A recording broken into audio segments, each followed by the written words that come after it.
What's going on, YouTube? This is your boy Nick, and this is a rough episode. I gotta say, this is a rough episode. I don't even want to really talk about this episode, but it's got to be talked about. I mean, y'all can see the title. We are going to be talking about one of the most hated political figures right now, Donald Trump, and we're going to be talking about my idol, who endorses one of the most hated men in politics, The Undertaker.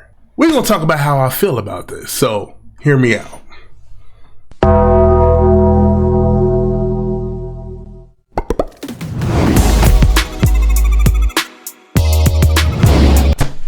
Oh, Taker. Oh, why, dude? Why? Listen. Bro. You want me to tell you how I feel about this? Dramatically? Absolutely nothing. Let me tell you something. Undertaker has been a very well-respected human being in WWE as far as I know. Ain't nothing came out about him. Ain't nobody had nothing bad to say about him. Ain't nobody heard nothing about him touching people inappropriately. And he does have some kind of relationship, I think, with Trump, because Trump was at one point in WWE, you know, with Vince McMahon, and Taker is very, very close to Vince McMahon, which that's very questionable too, but there's just loyalty there. But Undertaker has been my idol forever. I mean, go back to my videos and you will see him in everything. Listen, I stood on 10 toes on Twitter. I said, I didn't even know this was happening. Donald Trump appeared on his podcast, Undertaker's podcast, shout out to his podcast, and it was a relatively normal podcast where they was just talking about wrestling and stuff like that. And then they did this thing where you had Glenn Jacobs, because I'm going to separate them, right? Glenn Jacobs, because Glenn Jacobs, and I'm going to tell you something, him and Kane are two different people. You hear me? Give me the Kane that talks like this, because the dude is completely like, the stuff that he believes in is just like, what the wrong with you? So Glenn Jacobs, and you had Donald Trump, and you had Undertaker, and Undertaker said basically, who you gonna go for? You gonna go for me, Kane, Donald Trump, or are you gonna go for Kamala Harris, Tim Waltz, and Dave Bautista? Now, if you was to really logically look at that tag team matchup, that is definitely that's a knockout with Taker, Kane, and Trump. But I just want to say that from a personal perspective, I can't turn my back on somebody that I've looked up to for a very long time, unless there was something serious. Not that he supports him or that he endorsed him, because I know somewhere deep down in Undertaker's dark soul, per se, because, you know, he the dead man, you know, he knows Trump is a bit loony-toony. He's a bit kooky in the head, and he says a bunch of shit that he probably don't agree with. Like, I just watched the Joe Rogan podcast, and Joe Rogan was kind of like stunned about some of the stuff that he was saying too. Even told him, like, okay, bring the wave back in. You know, it's called weaving. He called it weaving when he starts pivoting. He said, okay, you're weaving very widely. He said, bring it back and let's finish talking about tariffs. Right? Joe Rogan called him out right in front of his face. So that was dope of him to do. And even Joe Rogan called him like a man baby before, and like he just says some wild things. When Donald Trump asked him, like, I don't know why they criticize me or something like that, Joe Rogan straight up said, I can tell you why, because you say some wild shit. Joe Rogan kind of came in. And, you know, and this is kind of my point when it comes to Taker. And he had Trump on there. That was probably the mildest I've ever seen him. He looked kind of relaxed.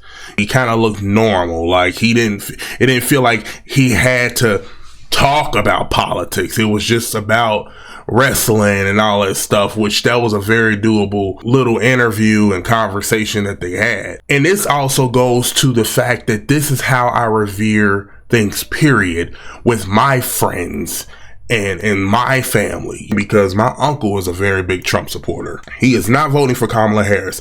I am voting for Kamala Harris. My mind has been made up, and it is completely, that's what it is, right? But the thing is when it comes to like my friends and stuff like that, I don't dislike them or kick them to the curb or think that they are horrible human beings because they're choosing to vote for him. Now, I question what the fuck for. I don't understand. I wouldn't want nobody who says they want their attorney generals as, I don't want to say his name, the mustache man, neo-Nazi. You know what I'm saying? I wouldn't want none of that, No, yeah, I wouldn't want my friends to vote for somebody like that, but they might have other reasons. Taker might have a personal reason.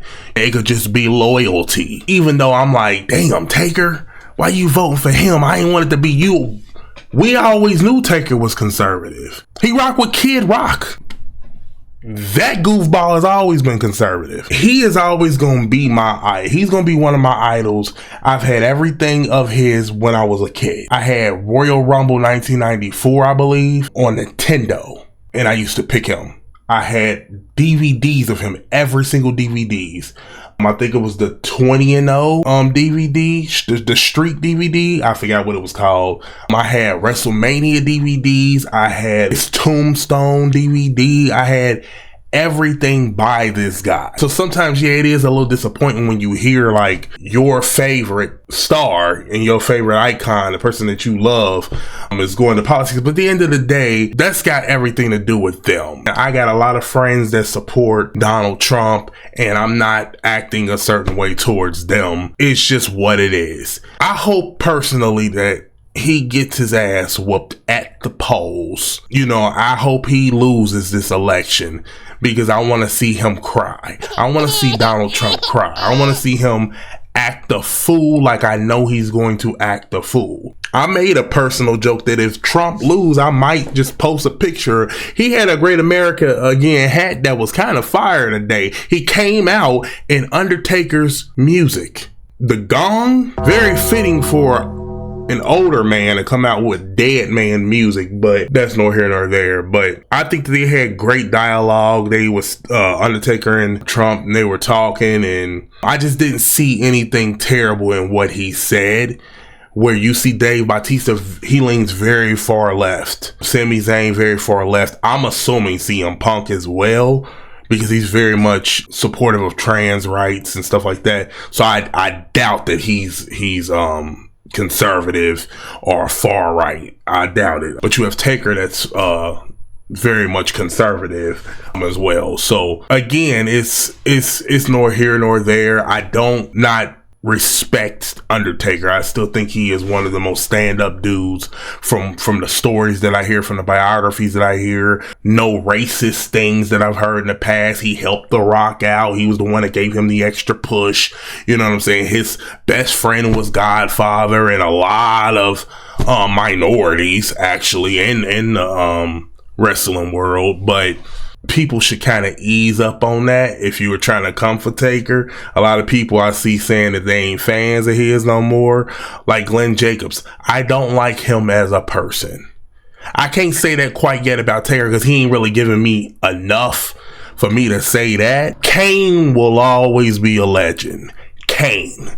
That's a character that he plays in WWE. We have to understand that. You know what I'm saying? He plays a role. He's an actor. That's the way Undertaker is. Undertaker will always go down as an icon. I just want to let that be known because people understand, and I have him in my background. So when you get confused on, well, why are you voting for Harris? Then I'm kind of confused when you got somebody back here who is very, very pro-Trump. First and foremost, I didn't know that. So why would I strip that down when I didn't know that? And second of all, that was a goddamn present to me. My best friend that killed me, he spent a lot of damn money on that poster for me, first and foremost.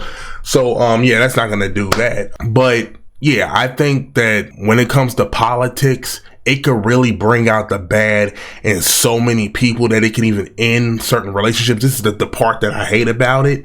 And that's kind of why I hate that Trump is in the middle of this, because when he's in it, it doesn't end up about policy. It's not about policy. It's about whether you are going to be a dictator. The people you idolize are dictators. You want to attack Americans. You just say you gonna fix shit and you don't tell us how. Everything sounds good. I know people say like, hey, were we better off then than we were, but now? Yeah, but also we're in another now. We're headed to another now. So that ain't gonna be the same as when he was in here. Things were different. COVID was going on and everything. So yeah. I mean, it's nor here nor there with that. I have no problem with Undertaker. That is still the greatest of all time for me and should be for everybody else. Trump didn't lie when he said he has the best entrance. That's probably the only factual statement that he has ever said to me. But yeah, that's all I got to say about that. Now, if y'all excuse me, I'm about to go watch WrestleMania 25. So, peace.